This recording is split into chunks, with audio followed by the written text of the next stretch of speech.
Nada, pues buenas tardes, Isabel. Es un Buenas tardes. placer estar otra vez, aunque sea vía Zoom. Sabes que te queremos mucho todos y que nos encantan tus novelas. Eso Yo, digo yo, un placer estar con vosotros. yo soy una de tus mayores fans, lo sabes, porque yo creo que hay pocos de aquí que tienen todos los libros. Pocos. ¿Recuerdas que me faltaba uno en el último encuentro? Sí, Que pero... tú me mandaste, pues le tenía en el pueblo. Uy, uy, qué lío. Ahora se cuela algo. ¿Qué se, qué se está Ya, colando? ya, no, Silenciar los micrófonos, porfa. Sí. Entonces, pues nada, lo encontré y le tenía en el pueblo. Digo, mira, aquí está. Yo sabía que Ah, lo... pero te lo mandé, pero te lo Sí, mandé. Sí, pues Imperator me parece que era. sí, sí, Sí, Imperator era. Pues ya, sí. ya lo tenía allí tapado Ah, oscura y tal, guay, guay. O sea, que ya lo estoy... bien. Bueno. Cuando vaya, pues haré la foto con todos y tal. Bueno, pues yo voy a empezar diciéndote que ya te dije el otro día que abrir un libro de Isabel es otro mundo. Es decir, bueno, bien escrito, bien documentado, bien la historia maravillosa, me lo voy a pasar pipa. Es eso. O sea que, sí, sí, a mí me ha pasado y yo creo que a muchos. O sea que yo, lo primero que te voy a preguntar es, ¿cómo surgió la idea de las campanas? ¿Cómo Pues surgió? bueno, lo primero, muchísimas gracias por esa introducción, porque le pone a una las pilas para el siguiente, para esforzarse todavía más, porque después de esto una no puede defraudar esas expectativas tan altísimas, claro. ¿Cómo surgió? Pues surgió al documentar La Peregrina, que tuvimos ocasión de comentar. Yo leí mucho sobre el Camino de Santiago, leí mucho sobre la ciudad de Santiago y me topé con esa historia legendaria de las campanas de la que yo no había oído hablar nunca. Y me pareció simplemente el enunciado, digamos, el ataque de Almanzor que robó las campanas y se las llevó a Córdoba a hombros de cautivos cristianos, solo eso ya me pareció un episodio con un formidable potencial novelístico. Digo, vamos, a poco que encuentre yo documentación sobre esto, puede salir una novela fantástica. Y me puse a investigar y efectivamente no hay muchísima documentación, pero en la documentación que hay sobre las campanas de Santiago, las campañas de Almanzor, se habla de esa ceifa, una de las 56 que llevó a cabo, se habla de ese episodio y se habla de lo que pasó en el camino de regreso de esa expedición. Y con eso y esta cabecita que nunca para, pues así nació así nacieron las campanas de Santiago, así nació Tiago, así nació Mencía, así nació esta novela. Por cierto, dos personajes fabulosos, que bueno, no voy a hablar más porque hay muchas preguntas yo creo por aquí. Y la primera va a ser Belén. Hola, hola Isabel, Hola encantada Belén. de conocerte. Y aunque eso está un poco Igualmente. fuera del asunto, si no lo hago mi hija me mata. Mi hija es Cristina Vega de Radio, que esa ya no está allí, y me ha dicho que o te saludaba de su parte Hombre, o la jovencita del pelo súper claro, rizadito. es un cielo. Sí, claro que Pues, la conozco, me van a conocer. Vega, pues dale un beso de mi parte. pues sí, me ha dicho, dice, Sí, mamá, si no saludas, es que no está en casa, si no saludas a Isabel, te mato. Digo, sí, sí, yo saludo a Isabel de tu parte. claro, dale un Bueno, beso pues de mi parte, claro. perdonando ese, bueno, me ha encantado el libro. Yo reconozco, te conocía más en la faceta de periodista y eso, que te sigo mucho, pero en la faceta de escritora sabía que habías escrito y tal, pero no había todavía leído nada tuyo. Me ha gustado muchísimo, me encanta cómo haces toda la documentación. He descubierto cantidad de detalles de cosas que no conocía. Eso, por ejemplo, me llamó muchísimo la atención el que gastaban, es que lo tengo aquí apuntado porque me quedé, 12.000 hogazas para dar de comer a los peces solo. O Sí, sea, sí, detalles eso de era eso bueno, sí, bueno, eso era uno de los son rasgos increíbles.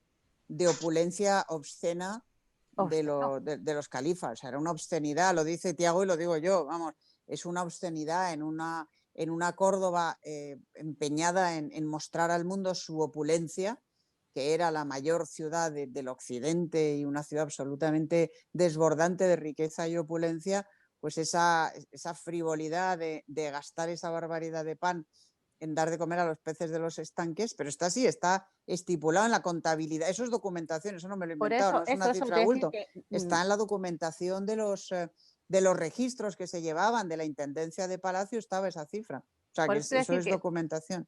que toda esa documentación, por ejemplo, encontrar, porque son detalles, muy, muy específicos, ¿no? Pero bueno, mi pregunta no es a lo mejor tan del libro. ¿Has hecho el Camino de Santiago? Sí, Vale. sí, Pues, lo hice para escribir La Peregrina. exacto, Sí, lo hiciste para escribir La Peregrina. la Ya he visto anterior. además que, y si consideras una trilogía La Visigoda, La Peregrina y Las Campanas de Santiago o no. Porque No, he más visto bien que sale, por ejemplo, Alana de Ocaña, de de Coaña, Coaña, perdón. sí. Coaña. Que es que me lo La, apunto, que yo no. Memoria la pésima. trilogía es Astur, La Visigoda y La Peregrina. Y con La Claro, Peregrina pero yo terminó pensé, esa trilogía. Lo que pasa es que quería como hacerle salen un guiño. cositas, digo, a lo mejor también la Quería, has metido ahí. quería hacerle un guiño, quería hacerle un cameo, que se dice en lenguaje cinematográfico. Quería hacer un guiño a Alana, que es un personaje que me ha dado muchas alegrías y muchas satisfacciones. Y bueno, pues le he hecho un guiño situando a Mencía en el convento de Sí, bueno, ficción muy bonita que crea esa Alana en La escena Visigoda, ¿no? con la disputa entre el grupo de monjas que querían que se fuera y el que no, me ha parecido estupenda. Bueno, oye, Pero era un muchísimas guiño. Pero gracias. vamos, esta novela es muy probable, es más, yo os puedo decir que es seguro que tendrá una continuidad, tendrá una Sí, continuación y acabará en sí, trilogía. sí, Sí. sí. Bueno, pues yo preguntaría 1000 cosas, pero como si no me matan, pues nada, un placer conocerte. Y Igualmente, vamos dale besos a juntis, Pega, que un si beso no. gordo. Yoli, Isabel, un placer Yoli, volver a guapa. verte.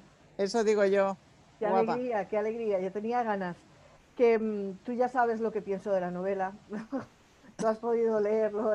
Lo he No sé leído en si, el blog, sí. no sé si llegué a manifestarlo todo o a contar todo lo que quería, pero como no me gusta destripar los libros, pues siempre procuro quedarme con cositas en el bolsillo, por si acaso. Pero vamos, a mí no me puedes dejar a Ramiro así que ya sabes. Tú para Sabrás que es de Ramiro. por eso no, porque es un purito sufrir. Yo aquí.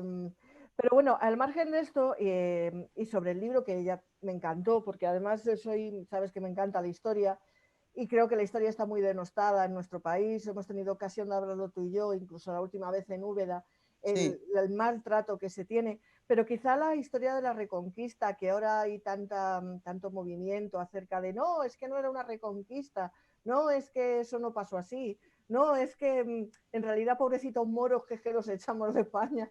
exacto. Entonces, eh, cuando tú te planteaste la peregrina, empezaste con ese camino de Santiago, ese camino original, y ahora el inicio de la Reconquista, aunque no es el inicio, pero bueno, digamos que está en pañales, porque aún había muy poco movimiento. Eh, ¿Cuál es tu opinión acerca de cómo se trata esa época o cómo se la está tratando? Bueno, me parece terrorífico que se esté reescribiendo la historia hasta el punto de, como tú muy bien decías, primero plantear que no hubo invasión musulmana. El otro día leí en Twitter, alguien enlazaba un texto de un texto de un libro escolar en el que se decía que en realidad no hubo conquista, que los musulmanes entraron en la península cargados de razones y de tolerancia y de civilización, y que no encontraron resistencia porque eran muy tolerantes y porque venían a elevarnos. Es una cosa verdaderamente demencial. Y bueno, hay gente que lo sostiene. Hay gente que lo sostiene. Bueno, Blas Infante, el padre de la patria andaluza, se convirtió al Islam y proclamó que el momento en el que se habían descolgado las campanas de las iglesias en Al-Ándalus, había empezado la civilización, y en el momento en el que se habían vuelto a colgar, se había acabado la civilización. Y sobre esa base, pues se han escrito muchas barbaridades, ¿no? Se ha denostado la Reconquista. Cuando no negado, se ha denostado.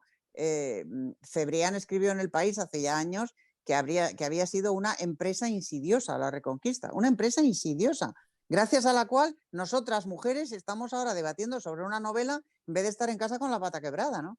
Entonces, bueno, pues yo me he propuesto contar la historia de esa epopeya de la cual yo estoy muy orgullosa. ¿Que se hicieron barbaridades? Por supuesto que se cometieron barbaridades por ambas partes, entre otras cosas porque estamos en una época, la Alta Edad Media, en la que la barbarie está a la orden del día, o mejor dicho, a ver, la barbarie está a la orden del día siempre. O sea, se ha matado a muchísima más gente en el siglo XX que en toda la Edad Media junta. Sí.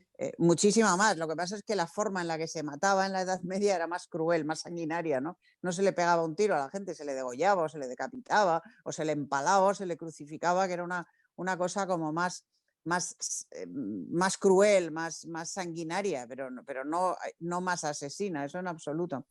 Pero en cualquier caso, yo creo que la Reconquista es una epopeya absolutamente determinante en la historia de España. Es una epopeya de la que yo estoy orgullosa particularmente, porque gracias a esa aventura secular, España hoy forma parte de Europa y del mundo libre, de Europa no solo geográficamente, sino culturalmente y políticamente, y del mundo libre.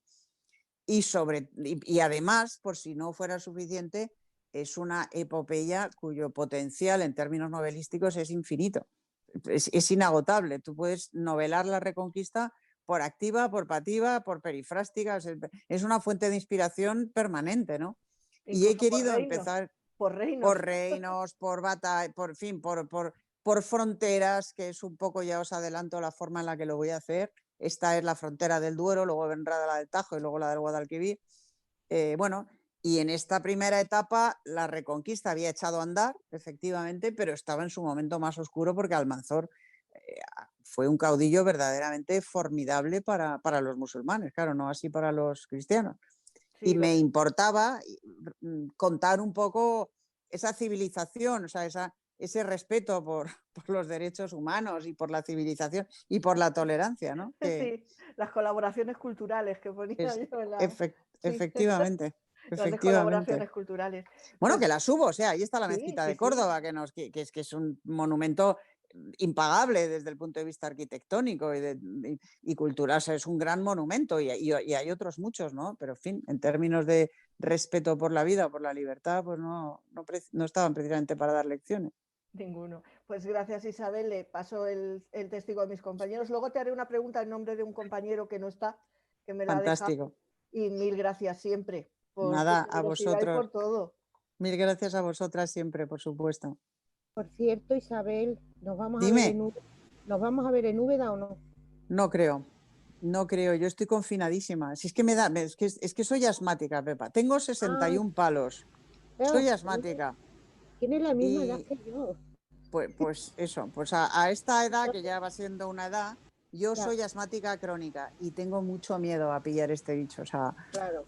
Pero mucho, y más ahora que vuelven a estar las UCI saturadas y que vuelve a haber problemas en los hospitales y tal. Este verano sí me moví, estuve en los cursos de la Universidad de la UNIA en La Rábida, etcétera. Me moví, pues estuve en la Complutense, en los cursos de verano y tal, pero ahora no me atrevo. Ahora estoy teniendo mucho cuidado para otro año, sí. Para otro año, seguro. Exacto. Magda. Hola, buenas tardes, Isabel. Hola, encantada Magda. de conocerte. Bueno, a mí, igual que a mis compis, me ha encantado la novela y me ha gustado mucho porque me parece que equilibras muy bien lo que es la parte histórica con todo lo que son, las aventuras y sobre todo lo que más me ha llegado, los personajes y las emociones que manifiestan. ¿Qué?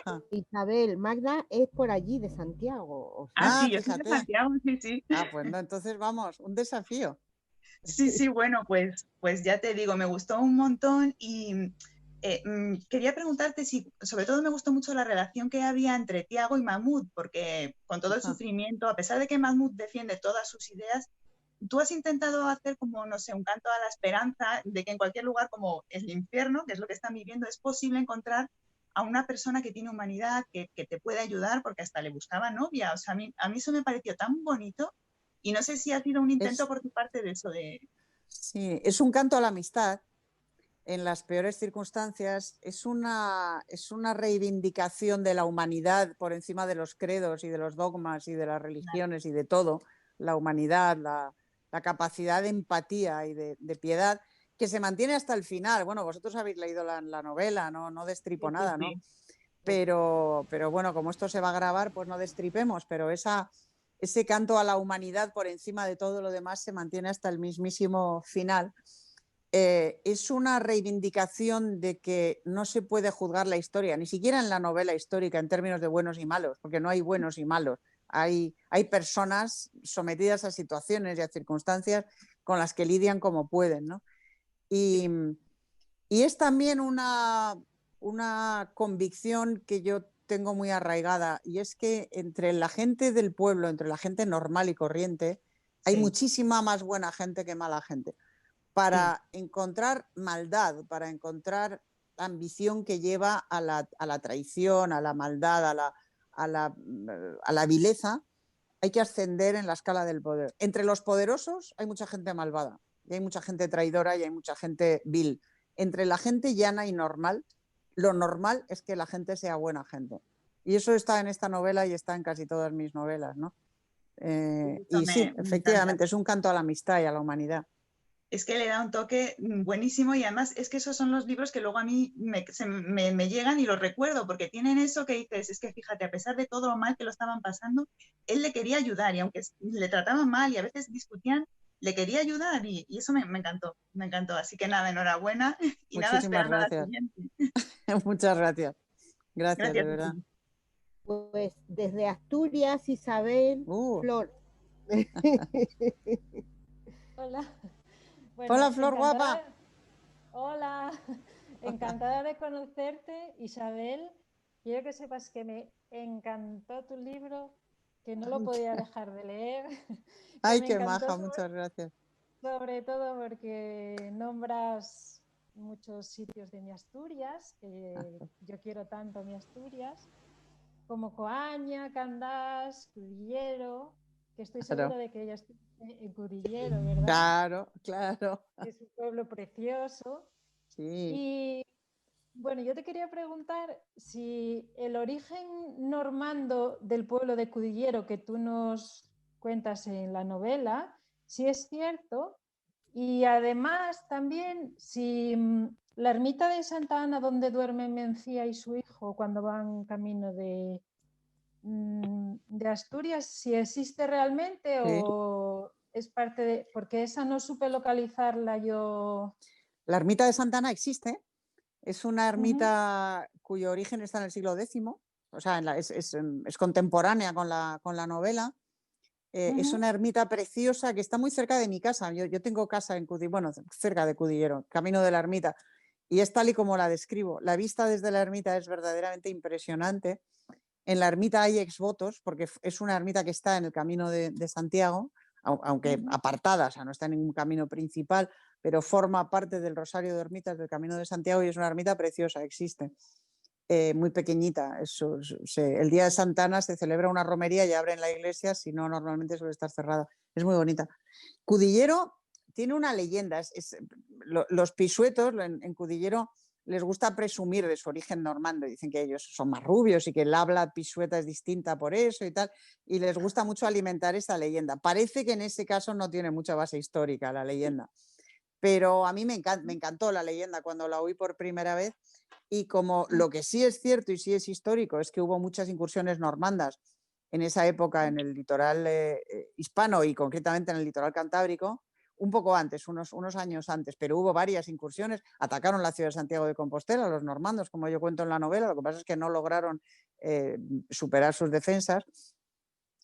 Pero bueno, como sí es verdad que hubo incursiones normandas y como esa leyenda es algo que tienen muy a gala los pisuetos, pues la recojo en la novela, aunque ya te digo que en este caso, pero bueno, tampoco es imposible. Tampoco está demostrado lo contrario. Bueno, es cierto que Cudillero es uno de los poquísimos pueblos del litoral que no se ve ni desde tierra ni desde el mar. Que está en un recodo de la costa que no se ve ni desde tierra ni desde el mar. Pues bueno, a lo mejor llegó allí un drácar vikingo y ahí se quedó. ¿Por qué no? Es posible, ¿no? Como dicen los italianos, se non è vero e ben trovato. Y por último, darte las gracias por una frase que introduces en el libro en la que dices que eres una mujer fuerte en una tierra de mujeres fuertes. Encontrarás el modo de salir adelante, cueste lo que cueste. Y me ha gustado mucho que lo digas en una mujer, porque siempre dicen en todas partes, eres un chicarrón del norte, pero las mujeres del norte también somos mujeres fuertes. Y tanto, y tanto. Si lees alguna otra novela mía, si la has leído o la lees, ya verás como Alana, la madre Alana que aparece en la novela, es la protagonista de dos novelas mías, de la Visigoda y la Peregrina. Su madre, Uma, es la protagonista de Astur, que es una de mis novelas favoritas. Y ahí hablo de las mujeres fuertes del norte, de las culturas matriarcales, de los castros, etcétera, de los orígenes de esa fortaleza. Y bueno, soy una convencida. Yo también soy una mujer del norte, aunque de un poco más al este, vascona, pero me he reafincado yo misma en Asturias. Y es verdad, todo el litoral cantábrico es una tierra de honda tradición matriarcal, de mujeres fuertes, y lo han sido siempre, desde la más remota antigüedad hasta el día de hoy. Y no son hombres ni chicarrones, son mujeres y bien mujeres, fuertes y valientes Bueno, y luchadoras. sí, eso es cierto. Bueno, pues muchísimas gracias. Tengo Me que encantó encontrar, por cierto, ¿dónde está esa cita? Porque tengo que buscar una cita para leer en la radio. ¿Está cuando ella está en el convento? ¿Dónde está? En la página 85. Ah, muchas La tengo aquí gracias. marcada. Ah, Ahí la muchísimas tienes. gracias. Pues Bueno, muchísimas gracias a ti. Gracias. Vela, María José. Hola Isabel. Hola. Ay, ¿Qué tal? ¿Qué tal? Encantada de conocerte. Igualmente. Pues mira, yo quería hacerte una pregunta un poco al hilo. Hola. Hola. Vela. Hola. ¿Me oís? Que María José, yo creo que te quiere hacer una pregunta en nombre de su madre. Ajá. Ah, bueno, eso también. Es que mi madre te quiere invitar a una fabada. Oh, qué grande. Pues nada, cuando se pueda, yo feliz. Si no te lo digo, le da algo. Pues claro, dile que cuando se pueda, que será un placer. Me encanta la fabada. O sea Mírate. que encantada. Sigue. Pues mira, yo te quería preguntar, va un poco al hilo de lo que hablabais ahora de las mujeres del norte y tal. El otro día hablando con un amigo que también se está leyendo la novela, hablábamos del personaje de Mencía, que a mí me tiene absolutamente obnubilada, porque es igual que mi madre. O sea, mi madre es asturiana, es de Llanes, y es una chicarrona del norte, pero literal. Y además es que tienes una escena que es el bofetón que le pega, no sé a cuál de los hijos es. A Ramiro. A Ramiro, se lo pega a Ramiro. A Ramiro. Y ella dice que nadie se va a ir a luchar y que ahí se va, o sea, que la familia se va a ganar el sustento trabajando. Es que esa es mi madre literal, o sea, es como aquí y todo el mundo a callar y el marido, que es una cosa como un armario como 4x25, calladito. Luego te quería preguntar una cosa. Yo leyendo, cuando leo libros de histórica, sobre todo de la Edad Media, que eran tan bestias y tal, por un lado está lo que acabas de decir, que es cierto que las muertes eran como muy sanguinarias, pero a mí me duele ver lo poco que ha cambiado la humanidad. Quería preguntarte que me dieras un poco de esperanza. Pues hombre, a ver, es verdad que hoy se respetan más los derechos humanos, hoy se denosta la esclavitud, lo cual, pero solo hasta cierto punto. O sea, parece que la esclavitud arranca con la conquista de América y después la negritud. O sea, solo son esclavos los indios cuando los esclavizan los españoles y los negros cuando los esclavizan los españoles, porque cuando los esclavizan los ingleses o los portugueses parece que son como menos esclavos, ¿no? Ahora, cuando los musulmanes esclavizan a cristianos, esos no eran esclavos. O cuando los cristianos esclavizan a musulmanes, entonces sí. Cuando los musulmanes esclavizaban cristianos, entonces no, de eso no se habla. Es más, algún partido político de los que van por ahí derribando estatuas de Colón y de Fray Junípero Serra, por ejemplo, levantan estatuas al Manzor en Algeciras. Lo cual, pues no sé, o sea, si estamos contra la esclavitud, estaremos contra el Manzor, porque nadie esclavizó a más gente que al Manzor en su tiempo. Nadie. Cientos de miles de cautivos mandados a los mercados de esclavos, cientos de miles. Entonces, bueno, hoy somos más hipócritas, digamos, pero es verdad que respetamos más los derechos humanos, pero yo creo que los grandes atributos del alma humana y las grandes pasiones del alma humana son las mismas desde el arranque, desde el principio de los tiempos. Están ya en los mitos griegos.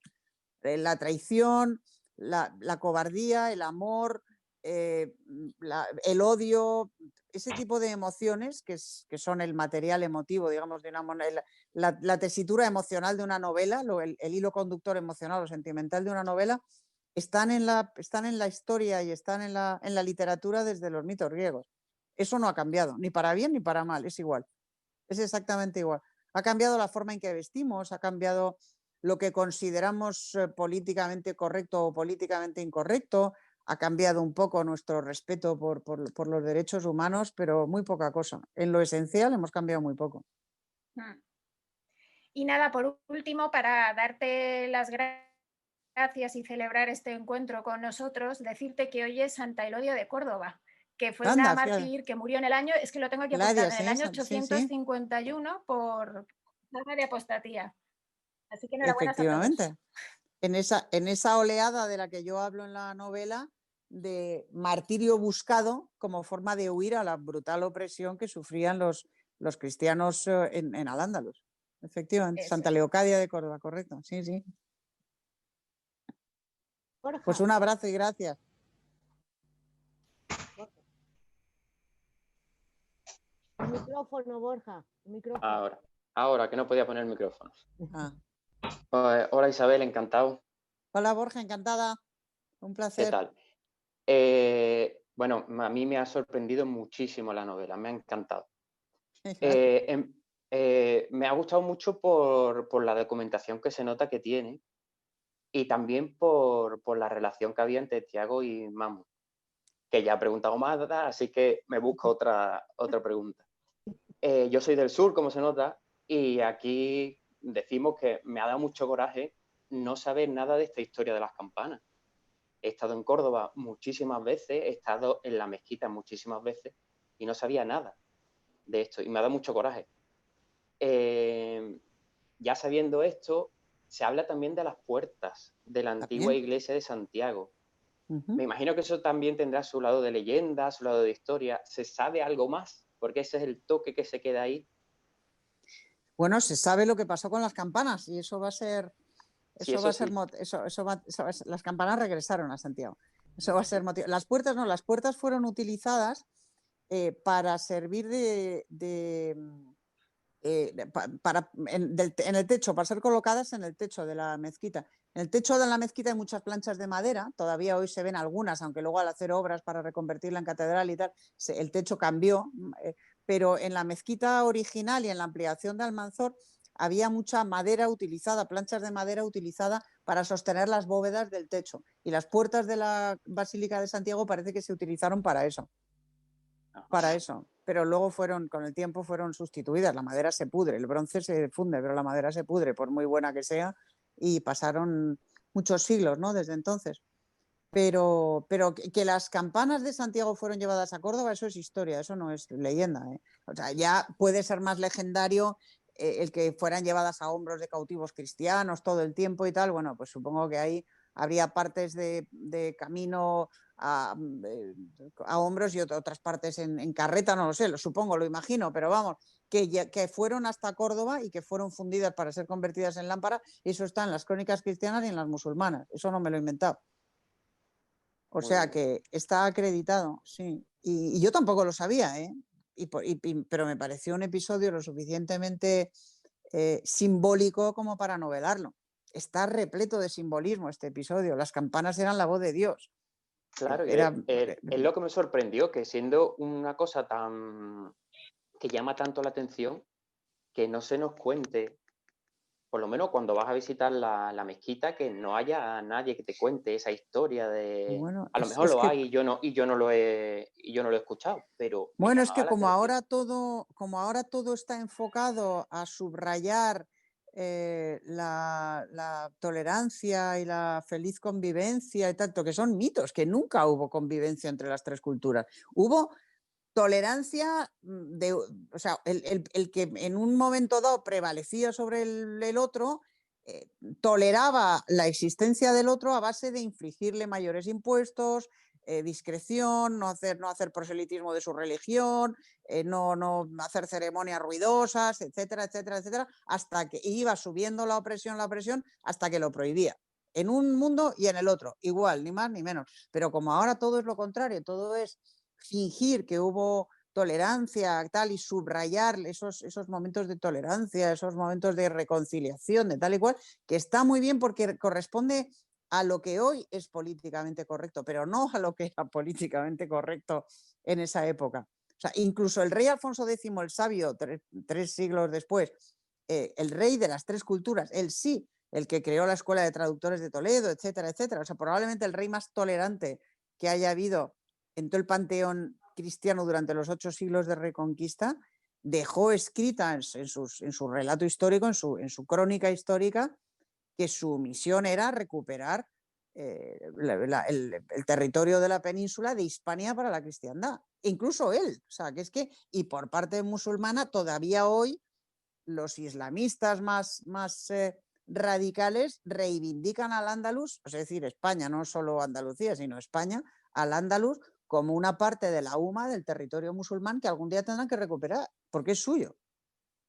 O sea, que es que esto de la convivencia y tal y cual es una falacia, es un camelo. Hay a quien le gusta decirlo y tal, pero es que no es verdad. Pues muchas gracias. Bueno, Gracias. darte las gracias porque va a seguir la historia. O sea, que me acabo de enterar que va a ser una trilogía, así que genial. Y el final apoteósico de la novela, yo que me esperaba otra cosa, iba leyendo, esperándome que iba a llegar una cosa y me he encontrado con este final. ¿Te ha gustado el final? ¿Te ha gustado? Me ha encantado. Me ha gustado muchísimo. Mucho. Porque yo misma mucho, estuve dudando sobre el final. Por la simbología que tiene, claro. Me ha gustado mucho. Yo misma estuve dudando sobre el final. Tenía una lucha dentro de mí entre un final y otro. Y al final opté por ese, pero no te creas, me costó, porque yo también durante algunas páginas pensaba en otro, pero bueno, al final prevale. Que sería el que esperábamos, ¿no? Pero yo intento escribir con honestidad. O sea, intento que mis novelas no solo estén bien documentadas en lo histórico y en lo material, sino que sean verosímiles. No verosímiles. O sea, que la parte de ficción, que la parte histórica sea real, sea veraz, y la parte de ficción sea verosímil. Entonces, el final que hubiéramos querido a lo mejor habría sido muy inverosímil. Y por eso opté por este. Pues muchísimas gracias. Muchas gracias a ti. A ver. Hola, Isabel. Hola. Encantada de conocerte. Ha sido igualmente un placer realmente leer tu libro. Me ha encantado, bueno, acerca de lo de las campanas, que era una de las preguntas que yo te iba a decir, yo he leído que por lo visto las dieron la vuelta y que echaban aceite dentro y las utilizaban como antorchas allí en Córdoba. Eso es lo que yo había leído. Pero una de las cosas que me gusta mucho es que explicas lo de que habían hecho las lámparas y todo eso, y es que lo haces hasta real. Bueno, de eso se trata, ¿no? Yo siempre digo que mis novelas son máquinas del tiempo, que yo intento construir una máquina del tiempo, embarcar en ella al lector y transportarlo a vivir una aventura conmigo en otro tiempo y en otro lugar, ¿no? Tiene que parecer, o sea, tú tienes que ser capaz de contar una historia de manera que el lector se introduzca en esa historia y vea lo que pasa, como si estuviera en el cine, ¿no? Eso, para mí eso es el mérito de una novela. Así que, claro, te tienes que documentar sobre cómo se hacen las campanas y cómo se maneja el bronce y cómo se hacen las lámparas y para poder contarlo de manera que el lector lo vea, lo visualice mientras lo está leyendo, ¿no? Lo evoque. Pues me ha encantado. Y te iba a hacer una pregunta porque hay un párrafo en el que hablas de lo que había en Córdoba y dices que se lo estaba diciendo Mahmoud a Tiago. Y le dice 1.600 mezquitas, 80.455 tiendas, que no recordaba el número exacto, y dices hospitales como el que tienes ante tus ojos, baños públicos en todos los barrios. Y yo ahora te digo, hablas de una forma como si Córdoba fuese, para el siglo que es, estamos hablando, como si fuese muy modernista o parece que lo intenta. Entonces yo te digo, yo me acuerdo de cuando era pequeña porque mi padre era de Sevilla y yo me acuerdo que yo iba a pueblecitos de Córdoba y es que no había ni baños, o sea, claro. Yo me acuerdo que nos íbamos al campo. Bueno, es que la involución que tuvo la ciudad de Córdoba tenía todo eso que yo pongo en la novela. O sea, esto no son datos que yo me invente, son datos pero yo digo, de ¿y dónde censos está de la todo época. Eso? Bueno, ha desaparecido, es que estamos hablando del siglo X y ahora estamos en el XXI. Todo eso se fue perdiendo. O sea, Córdoba llegó a su momento de máximo esplendor con Almanzor y después de Almanzor, como iréis viendo, cayó en un declive rapidísimo. Pero fuimos a que- menos, que- para atrás. Bueno, No llegamos a mantener todo eso que habían hecho. no, pero claro que no. Es que las ciudades, también Roma en la época imperial vivió un momento de esplendor máximo que luego retrocedió y en el año 1000 Roma era un villorio. Mientras Córdoba era equiparable a Constantinopla, era la mayor urbe de Occidente, Roma era un villorio. Y otras ciudades, y París lo mismo. O sea, Córdoba era infinitamente más próspera y más desarrollada que París o que Londres o que Roma. Pero luego cayó en un declive rapidísimo. Bueno, el palacio de Medina al-Zahira, el de Almanzor, fue destruido unos años después de la muerte de Almanzor, muy pocos años, pero que no quedó piedra sobre piedra, fue arrasado por los bereberes, o bereberes, como los queráis llamar, arrasado, no dejaron piedra sobre piedra, ni los estanques de los peces, ni las fuentes de mercurio, ni nada de nada, lo arrasaron y no quedó absolutamente nada. Y Córdoba cayó en un declive y se fueron cayendo los baños y se fueron cayendo ahora le quedan las murallas exteriores y muy poquito más, porque fue cayendo en el declive imparable hasta pues prácticamente hasta el siglo XX. Qué lástima, la verdad. La verdad es que sí que fue una lástima. Muchísimas gracias, enhorabuena por este libro, porque la verdad, ahora después de haber dicho que iba a ser una trilogía, estoy deseando que sigas con el segundo. Pues muchísimas gracias, muchas gracias. Así que encantada. Esperemos no defraudar. Mucha suerte y gracias. Yo que te conozco desde el primero, ya digo yo que no defrauda, nunca. Qué maja, muchas gracias, Pepa. Nada, ojalá, veremos a ver. Estefanía. Hola, buenas tardes, Isabel. Hola, Estefanía, ¿qué tal? Bueno, una historia fantástica, pero sobrecogedora, porque ¿por qué nos hace sufrir tanto? Ay, sí, con Tiago. Es que pobrecito. Ya, no destripemos. No digo nada. Pues, a ver, porque si quieres, por lo que le he dicho antes al compañero, ¿no? Porque mis historias intentan ser verosímiles. Y estamos hablando del destino de un cautivo en el siglo X, pues evidentemente no lo pasaba bien. Pasaba bien. Pero tú tienes conocimiento, bueno, porque la documentación se ve que es exhaustiva, de que en algún momento los cautivos fueran tratados así. Bueno, a ver, los cautivos eran cautivos, no eran tratados con guantes, eran tratados así o de una forma muy parecida. La esperanza de vida de un cautivo era muy, muy pequeñita. Por ejemplo, hay un dato que sí es histórico. En la escuela de emasculación me parece que estaba en Carmona o por ahí, la cito en la novela, ahora mismo no recuerdo el lugar exacto, tenía mucha fama, era célebre por su éxito, porque sobrevivían 2 de cada 10 niños sometidos a la extirpación de sus órganos sexuales para convertirlos en eunuco. Sobrevivían 2 de cada 10, o sea, 8 se morían, 2 sobrevivían y era de las mejores. Tenía acreditada fama y eso sí es histórico. Así que la forma en la que vivían los cautivos, pues, a ver, no he consultado un documento en el que se dijera esto se les daba para comer, esto se les daba para cenar y estos eran los metros cuadrados de los que disponían. Pero si no era así, era muy parecido. He visto celdas, he visto las mazmorras del Alcázar de Córdoba, por ejemplo, y eran exactamente así. Veamos, tampoco es que los siervos en el norte vivieran mucho mejor, ya lo cuento en la novela. O sea, la vida de los siervos, que eran la inmensa mayoría de la población, por una causa o por otra, en aquella época era muy dura, muy dura. Por eso le decía antes a esta persona, a esta compañera, que hombre, algo sí que hemos mejorado con respecto a eso, ¿no? Menos mal que vamos a tener ya pronto la segunda parte y vemos el desenlace. Bueno, o no. O no. Muchas gracias y mucha suerte. A ti, gracias, un besito.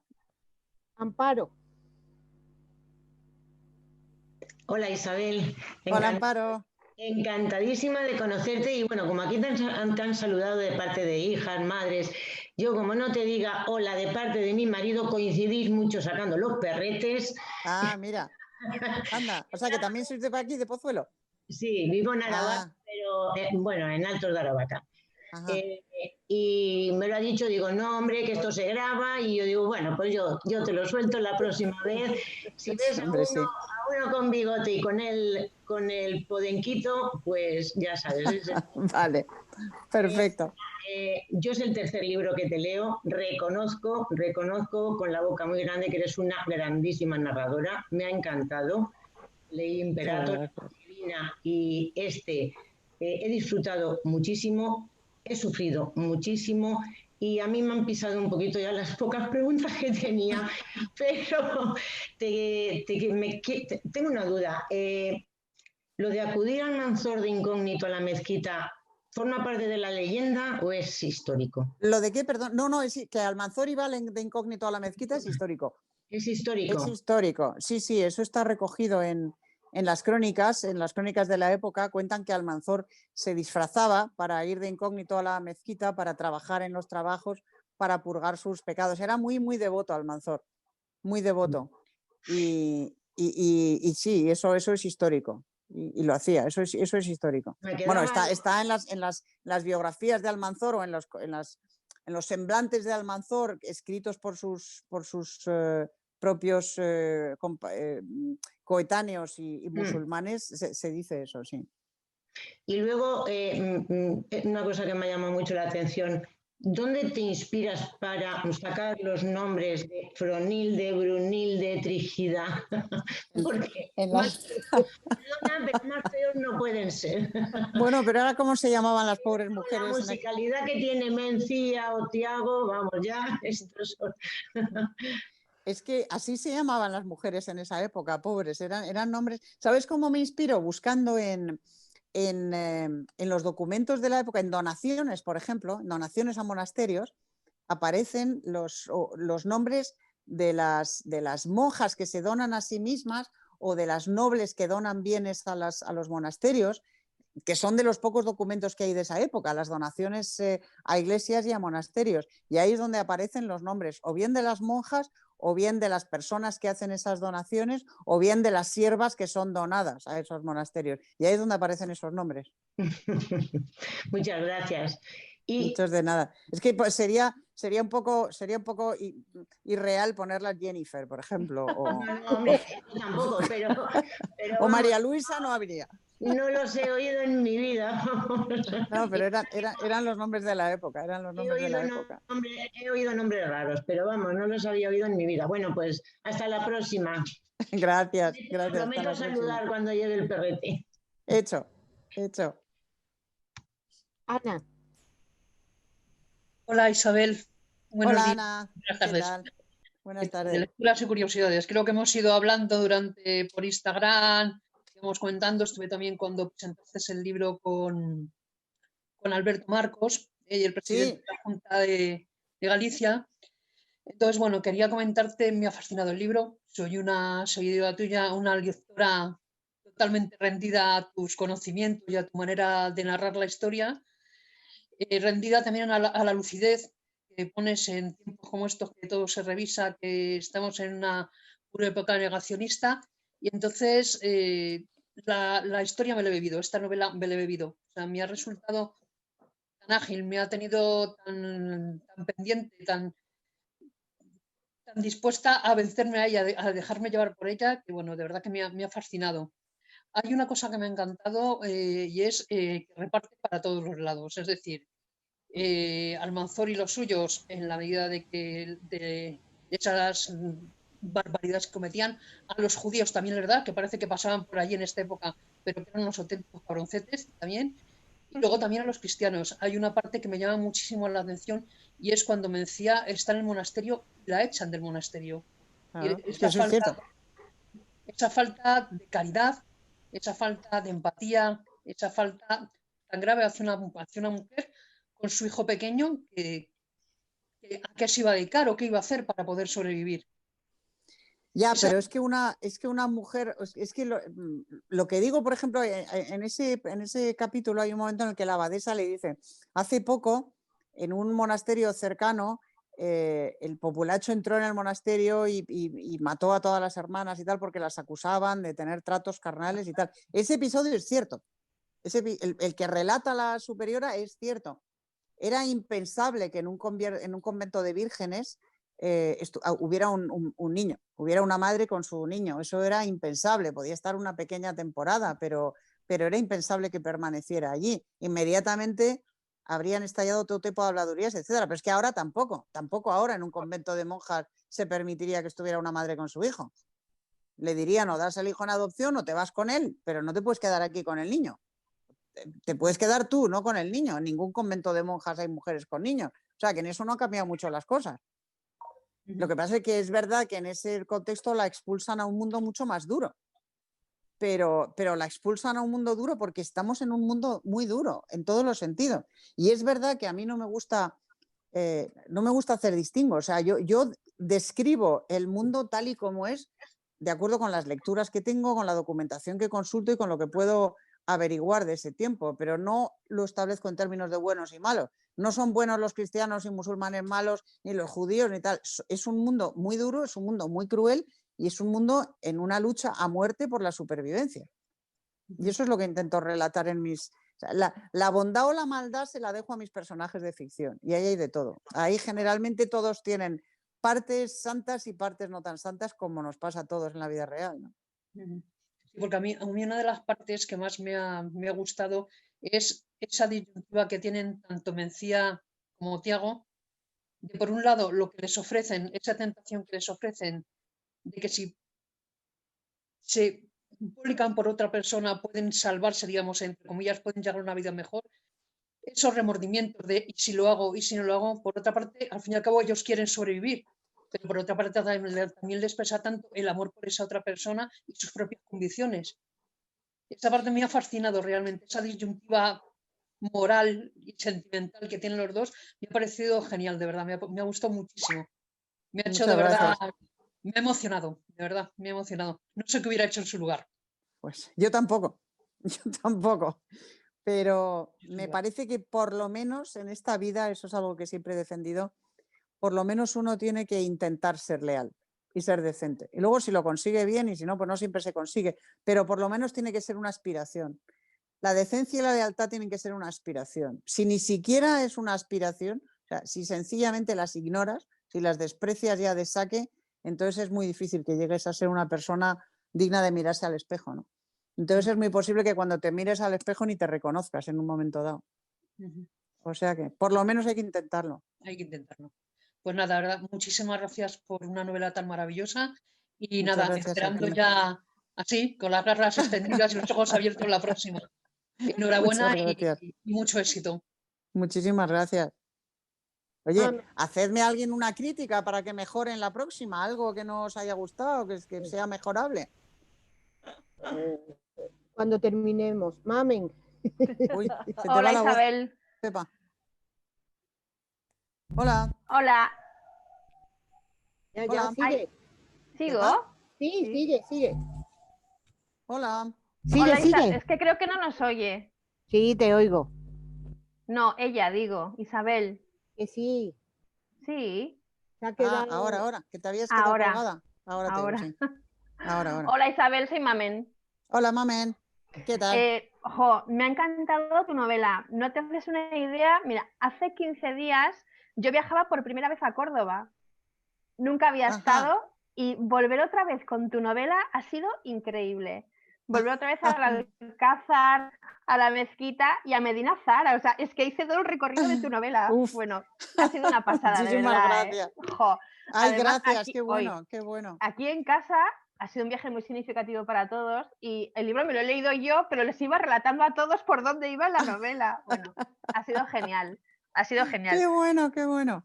De hecho, en el hotel en el que me alojé era el Hotel El Conquistador en honor a Almanzor, porque el salón del hotel era el Salón Almanzor. Y bueno, fantástico hotel, os lo recomiendo a todos. Y ahora ya mi pregunta.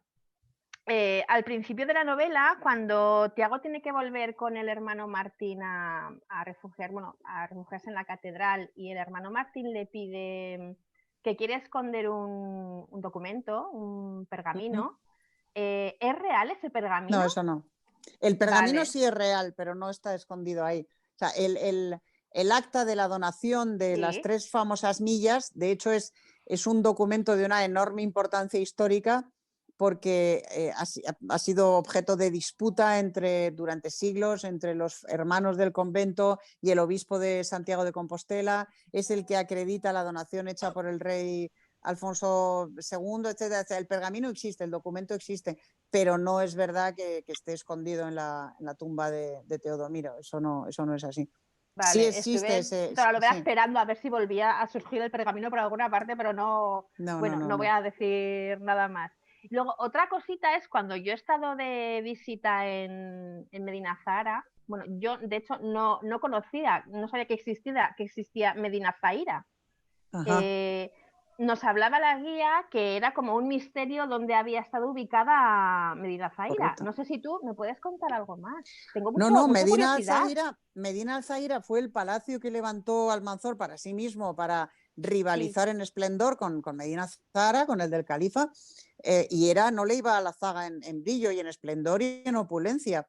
Pero como te digo, a los muy poquitos años de la muerte de Almanzor, ese palacio fue arrasado en una de las rebeliones bereberes y no dejaron piedra sobre piedra, hasta tal punto que desapareció su huella.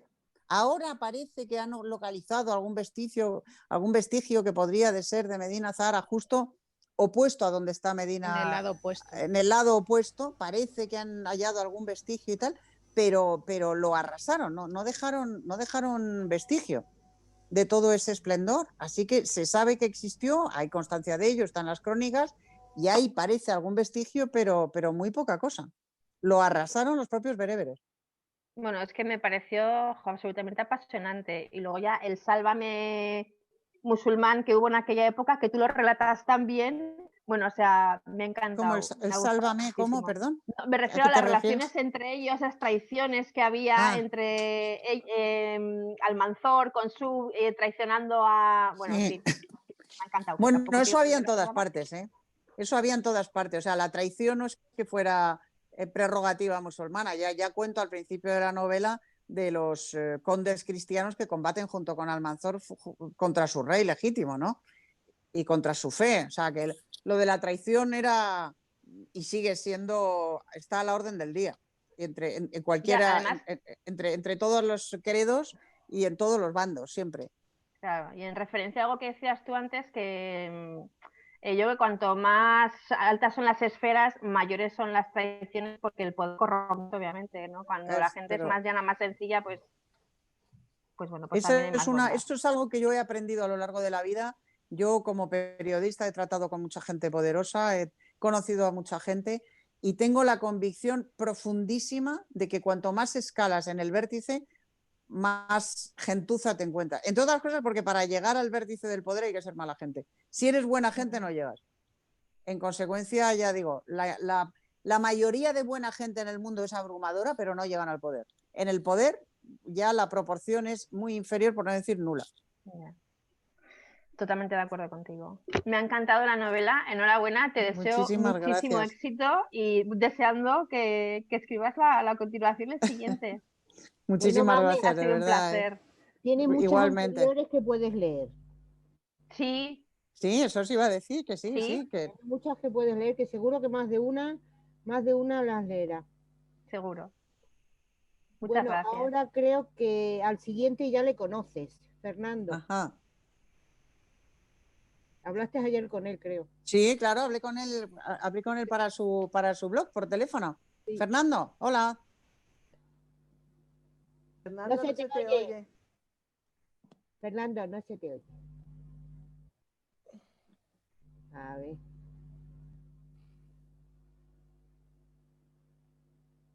No se te oye.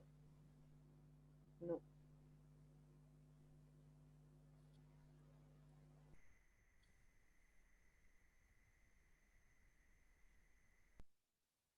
No se oye. Desenchúfalo. Sí, hazlo a voz, en grito.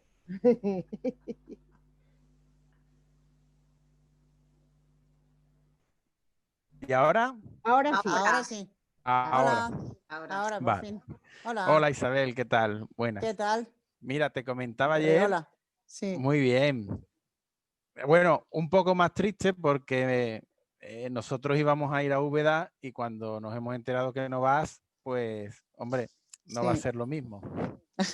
Bueno, el año que viene. Pero Ya bueno, te digo que lo primero me tiene muy acoquinada este bicho, sí, mucho. Lo primero es la salud. Bueno, esperemos Exacto. ver la continuación en Úbeda. Exacto. Que yo también estoy esperando esa continuación porque me he quedado con los dientes largos, como te decía ayer. Y ayer, Pues muchísimas me gracias. comentabas que cuál me había gustado más, si La Peregrina o esta.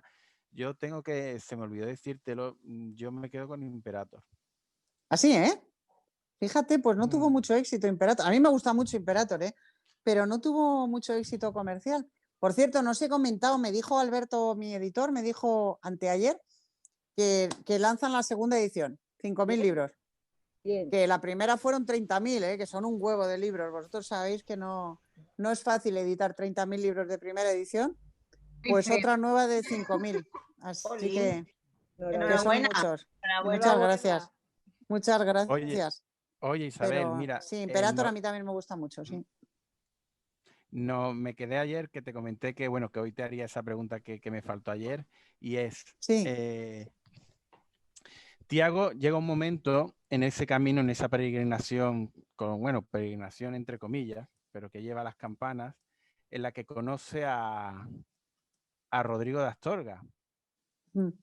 Para mí ahí, yo lo quise ver así, hay un antes y un después en Rodrigo, en la mentalidad que él tiene con lo que le está pasando al conocer a Rodrigo de Astorga. Yo pienso que sí. Entonces me dio mucha curiosidad porque a mí me dio mucha pena que ese personaje pues no haya tenido más protagonismo. Entonces quería preguntarte si Rodrigo de Astorga es real. No, Rodrigo de Astorga es un personaje de ficción. No es un personaje real. Ni está Sí, está inspirado. Sí, Ah. a ver, Rodrigo de Astorga es un personaje inspirado en los infanzones de frontera que abundaban, que defendían su fe y su plaza, su castillo, su fortificación. Hubo muchos de esos, ¿no? Pero vamos, no está inspirado en ninguno en concreto y es un personaje de ficción. Pero vamos, es un personaje. Almanzor destruyó Astorga varias veces, destruyó León, destruyó Santiago, destruyó Barcelona, destruyó todas las ciudades que había en la frontera del Duero y otras que estaban bastante más lejos que la frontera del Duero, las destruyó con sus fortificaciones, sus castillos, etc. Luego, cualquiera de esos infanzones podría haber sido Rodrigo de Astorga, cualquiera. Pues ya te digo, para mí ha sido un gustazo leerlo y no me extraña que tenga ese éxito porque la novela está muy bien y como te decía ayer, me has tenido en vilo sabiendo qué es lo que iba a pasar, si se iban a juntar ellos, si se iban a reencontrar, qué les iba a pasar. Y hasta el final no me has quitado esa duda y esa curiosidad. Pues te lo agradezco muchísimo. La verdad es que lo más difícil en una novela histórica, para mí por lo menos, siempre es dosificar la parte histórica y la parte de ficción de modo y manera que la ficción sostenga la historia y sostenga el interés sin que se haga aburrido, ¿no? Sin que se haga tedioso y sin perder el rigor histórico. Eso es lo más difícil. Pero bueno, pues cada una intenta ir aprendiendo, ir combinando los ingredientes con el fin de eso, ¿no? De que el lector esté entretenido, de que la trama de ficción te mantenga la tensión y te mantenga el interés y puedas ir contando la historia, la parte histórica, sin aburrir, digamos. En eso consiste. Espero que estas Navidades salga una tercera edición. Muchas gracias. Bueno, para eso se la tendréis que recomendar a vuestros amigos y regalarla y eso, sí. Si os ha gustado estas Navidades, ya sabéis, yo os lo agradeceré mucho que la recomendéis en vuestros blogs, en vuestras páginas y a vuestros amigos, porque al final lo que vende un libro es el boca a boca. Básicamente es el boca a boca, es lo más importante. Así que yo os lo agradezco muchísimo, de verdad. Nosotros, Isabel, cuando nos gusta una novela la recomendamos siempre y las tuyas más, por favor. Ya lo sé, Pepa, ya lo sé. Ya lo sé. Yolanda, tienes que hacer la pregunta de Diego, creo. Sí. Diego no está porque tenía una cita precisamente a esta hora. Ajá. Pero bueno, sabrás quién somos cada uno porque al hacer las reseñas en Instagram pues te etiquetarán todos y sabrás quién son cada uno. Ajá. Ah, fantástico. Además en el Instagram de Club de Lectura LL, ahí paso todas las reseñas que hacen en sus propios perfiles. O sea que lo verás, ¿vale? Eres una maestra de las redes, Pepa. Pero vamos, una auténtica crack. Una crack Bueno, de este mundo proceloso de las redes sociales. Me gusta lo que hago, Ya, pero sí, solo sí. hablo de libros, o sea que es lo que más me gusta. Pues mira, eso que te ahorras de hablar de otras cosas que me toca hablar a mí ya. en Twitter. Ya quisiera yo no hablar. Yoli. Isabel, antes de hacerte la pregunta de Diego, quería comentarte que yo la historia de las campanas de Santiago las conocí en el instituto y ya ha llovido un poquito, gracias a una profesora de historia que hizo que me apasionase por ella y fue la primera que me lo contó. Y de hecho me contó una cosa que no he podido comprobar nunca, pero que sería interesante, que cuando el califato independiente de Córdoba, cuando la época del gran Abderramán, Abderramán instauró que se pudiera peregrinar a Córdoba en lugar de a la Meca y se concedía la indulgencia igual que si se hubiera peregrinado a la Meca, pero nunca he encontrado documentación sobre eso. Pero bueno, sería interesante comprobar si eso fue verdad o no, porque como tuvo la importancia que tuvo en la época del califato, pues quizá, nunca se sabe. Es posible, sí. No lo sé, ya te digo que lo buscaré porque me llama la atención. Y la pregunta de Diego me dice que en la novela tú mencionas varios versículos de la Biblia en los que hablas de que Satanás fue condenado y encerrado durante más de 1000 años, una condena, y que al encontrarnos casi en el año 1000, pues que Almanzor se asocia a la figura de ese Satanás que ha quedado liberado y que es el que está creando el dolor a los cristianos.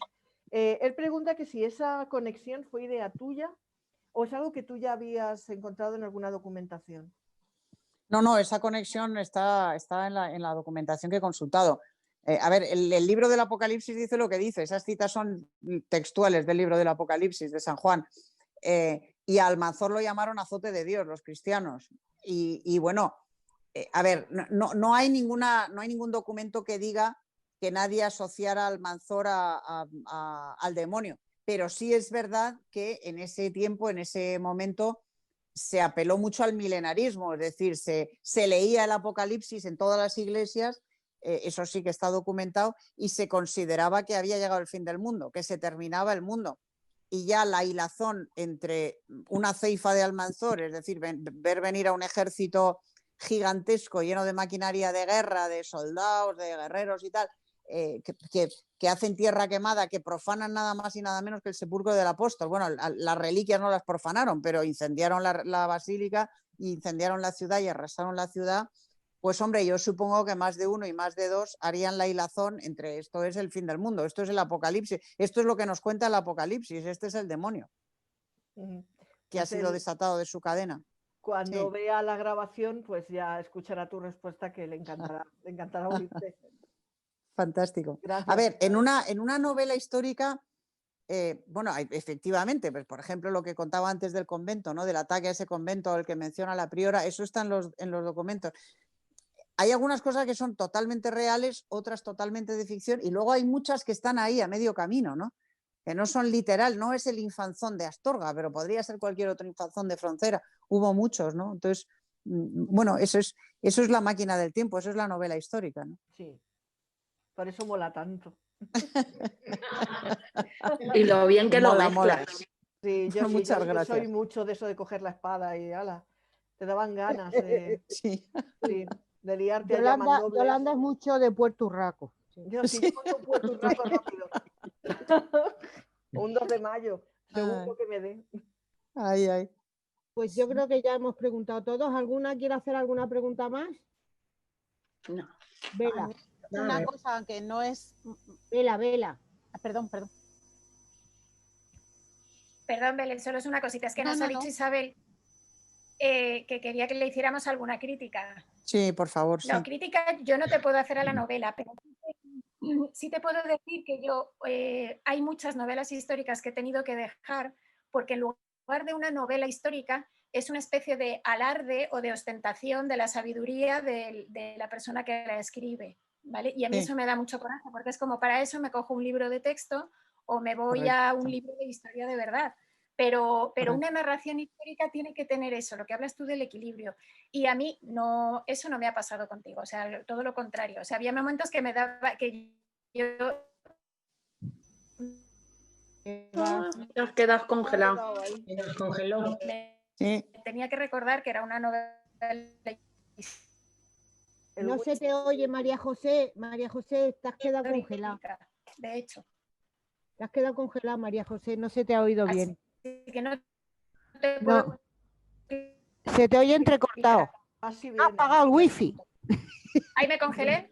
¿Dónde? Ahora. Ahora. Pasa. No. Es que hay tormenta aquí ahora mismo. Están sonando unos truenos. Sí, aquí también. Sí, tengo aquí a mi pobre patán, aquí a mi lado, horrorizado con los truenos. Estoy hablando con vosotras y haciéndole mimos porque está espeluznado con la tormenta. Ay, sí. pobre. Sí. Pues efectivamente. No sé dónde os habéis quedado. Sí, en que hay muchas novelas históricas que son como una especie de alarde de erudición histórica por parte de quien la escribe. Y ahí es lo que os decía antes, ahí yo tengo la suerte de contar con un editor fantástico que se llama Alberto Marcos, que me disciplina y me dice, mira, quiero más historia con minúscula y menos con mayúscula. Está muy bien la historia con mayúscula, pero lo que yo quiero es la historia con minúscula. Y en esta última ya no me lo ha tenido que decir, porque yo creo que yo ya voy aprendiendo que lo que decía antes, ¿no? Que hay que crear unos personajes de ficción lo suficientemente sólidos y una trama de ficción lo suficientemente sólida como para llevar al lector a través de la historia sin que sea aburrido, a vivir una aventura. Esto es una aventura, esto es una novela, esto no es un ensayo, es una novela, y la novela lo que tiene que hacer es entretener. Y si luego enseña algo, genial, pero la primera obligación de una novela es entretener. Uy, no os oigo. Sí, ¿ahora ya? Porque ahora sí. María José ha parado el audio. Bueno, Belén. Bueno, yo solo quería preguntarte que me gustaría saber si escribes novela histórica porque es lo que más te gusta o porque te decepciona tanto la actualidad en global, no solo el momento de ahora, sino de antes, o sea, lo que es la modernidad de ahora, que no merece la pena que escribas sobre ella.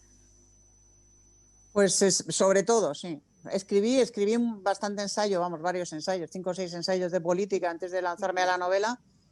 Escribo en un periódico todas las semanas y francamente, o sea, escribir algo contemporáneo no me atraería ni lo más mínimo. Me parece, o sea, el escenario en el que estamos ahora mismo, el escenario histórico en el que estamos, me parece absolutamente cero inspirador.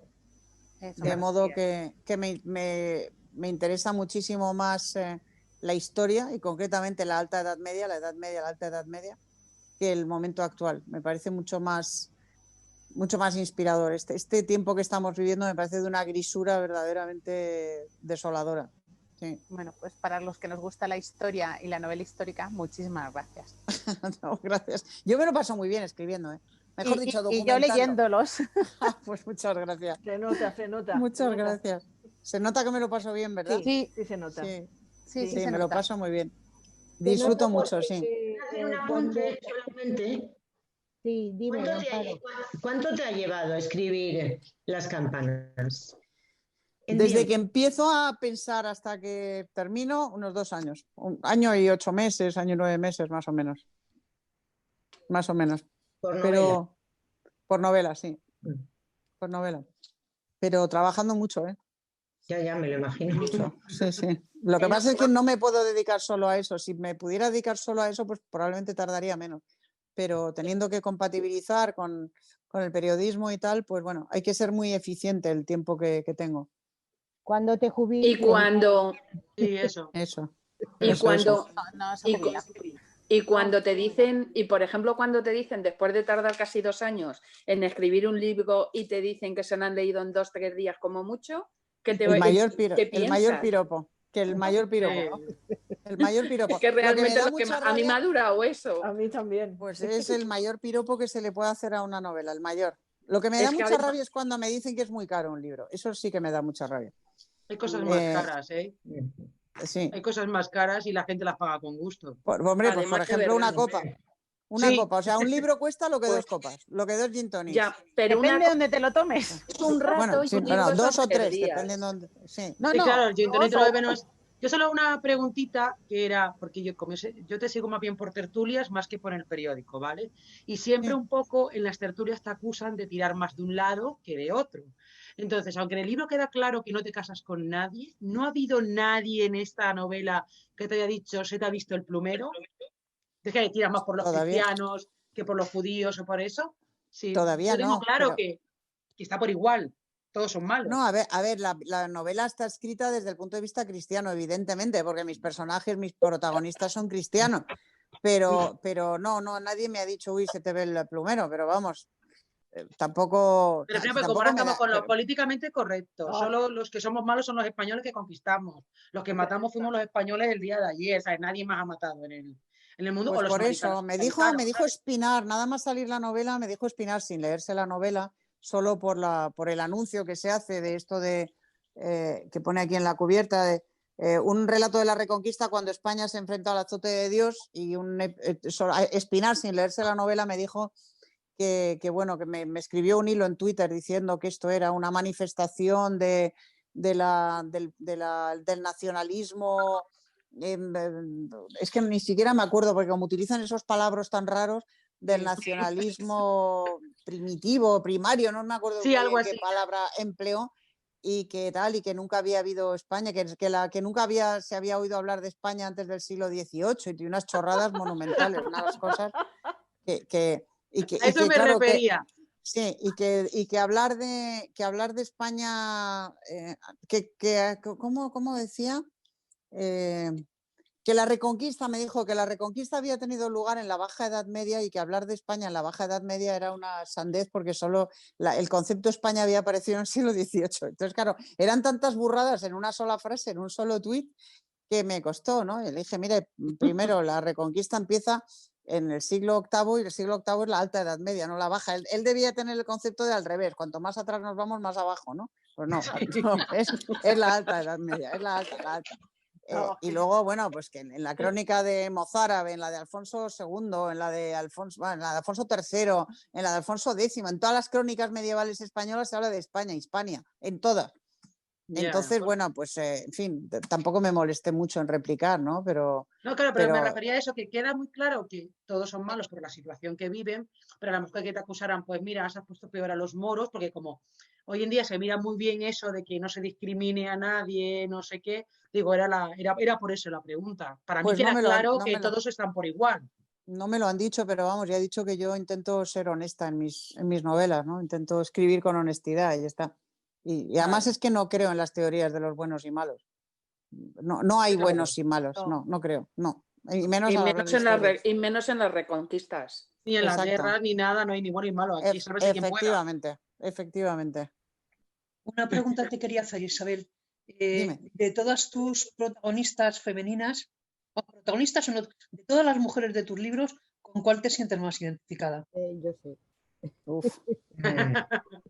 Hombre, lo más fácil sería decirte que con Alana de Coaña, pero es una, pero no es la única. También con Braira de Fanjaula, que ahora que hablabais de Imperator me siento muy identificada, y Braira aparece en 2 de mis novelas, en Imperator y en Un reino lejano, y me siento muy, muy identificada con ella. Me gusta mucho el personaje, me fascina, pero me fascina absolutamente el personaje de Uma, de la madre de Alana. Alana, qué bonito. Me gusta mucho ese personaje. Me gusta mucho el personaje de Naya, la madre de Uma, mucho. Y además, mira, a esa le puse miasma, pobre. Pero miasma en una época en la que no había corticoides para tratarse, con lo cual la pobre lo pasaba fatal. Es verdad que ¿qué era lo que le dabas? ¿Qué remedio le ponías para el asma? Porque sé que pues nada, inhalaciones con hierbas y cosas, pero la pobre no le servían de gran cosa, claro. El asma, cuando te da un ataque de asma, si no tienes corticoides, los pasa realmente canuta. Bueno. Y a la pobre Uma le puse mi asma, sí, la condené a ser asmática. Es que mis personajes femeninos me parecen mucho todos y de una forma u otra y les tengo a todos mucho cariño, ¿no? Muy difícil de cantarme. Es como mis nietas. ¿Con cuál nieta de las dos que tienes te quedas? Pues es completamente imposible decir con las dos. No, es imposible decidirse. Pues ha sido un placer, Isabel. Es de agradecer cuando ya, bueno, tú ya lo sabes lo que opino de tus novelas, pero cuando antes has dicho que te lo has pasado muy bien escribiendo, es que eso se nota la pasión. Ajá. Cuando un escritor, no ya que escriba porque le gusta escribir, sino porque le apasiona, eso se nota mucho y eso los lectores lo agradecemos. Uf. Pues yo os agradezco en el alma el ánimo que me estáis dando, porque vamos, para mí esto es un chute de fuerza y de motivación para la siguiente, enorme. Pero Isabel, tú sabes todo me ayudáis muchísimo. Tú sabes todo lo que leemos y todo lo que leemos no tiene nada que ver. Pues, nos gusta más, nos gusta menos, pero es que cuando nos gusta mucho o nos apasiona leer y te encuentras con novelas como las tuyas, pues no nos queda más que decir gracias.